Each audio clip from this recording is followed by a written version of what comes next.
putting in at Lake Hartwell this morning. I'm going to get to fish for a couple of hours before I go into work today.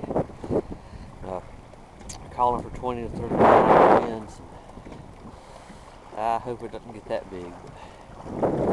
It's pretty rough already. It's about 10 to 7 right now.